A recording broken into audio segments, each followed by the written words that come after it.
Happiness is a timeless art.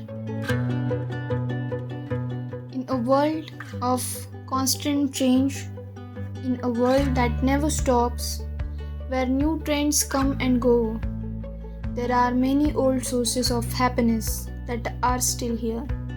Welcome to a journey through happiness. In a world filled with the complexities, let's explore the simple moments that bring joy to our lives.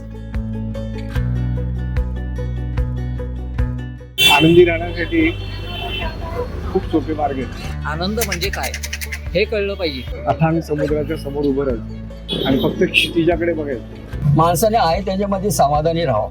विचारणं आपल्याला की दादा चहा घरी झालाय तो सांग. माझा आनंद चित्र काढण्यात आहे एवढंच आहे.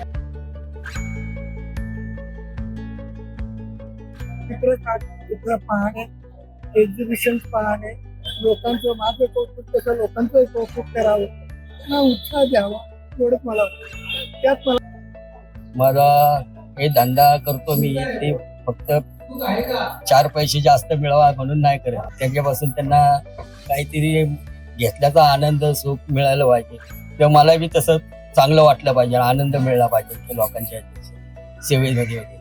अथांग समुद्राच्या समोर उभं राहायचं आणि फक्त क्षितिजाकडे बघायचं. आपोआप काहीतरी फुलतं उमलतं आणि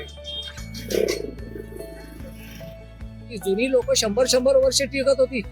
100 वर्ष त्यांना आयुष्य मिळत होतं. आताच्या तरुण पिढीला चांगलं चुंगलं खायला असून पैसा पाणी भरपूर असून सुद्धा 50 वर्षी 60व्या वर्षी जात आहेत. याला कारण काय? मुळात तुमचे विचार चांगले पाहिजेत. आपण जो श्वास घेतो त्यावेळी आपल्या हृदयाची ठोकर ते स्वतःला ऐकता येतं. तो प्रयत्न करायचा, कशाची गरज वाटत नाही. चांगलं वागायला पैसे लागत नाहीत, पण चांगलं वागण्यासाठी क्लास लावायचं तर मग त्याला पैसे लागतात. खूप धावू नका कारण धावण्यासाठी आयुष्य दिलेलंच नाही. गरजा जास्त वाढवू नका आणि वाढवायच्या असतील तर स्वतःला तेवढं तयार करा, मग वाढवा. स्वतःच ताकद नाही आणि वाढवताय काहीतरी तुटेल, लवकर पोहोचाल.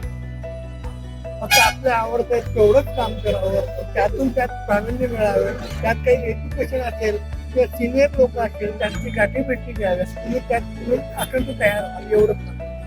चांगला सरळ मार्ग तुम्ही सोडता आणि वाकड्या मार्गाला जर गेलात तर तुम्हाला सगळे रस्ते वाकडेच सापडणार आहेत. तर माझं एकच मत आहे तरुण पिढीला की जे जुनी माणसं जी आपल्या घरातली आई आजोबा वडील जे काही सांगतायत ऐकतायत त्यांच्या पावलावर पाऊल ठेवून वागा. आजचा नाही उद्याचा दिवस तुमचाच असेल. प्रगती करावी, विकास करावा, पण स्वतःला घालवून करू नका. स्वतः जगला तर दुसऱ्यावर जगवाल मला वाटतं. माणसाने आहे त्याच्यामध्ये समाधानी राहावं. सॅटिस्फॅक्शन इज अ की of happy life. Life is not without satisfaction. As we conclude with smiles, let's carry forward the shared wisdom. I think we should start finding happiness in what we have right now. Just be selfish for your happiness. Be happy and stay happy.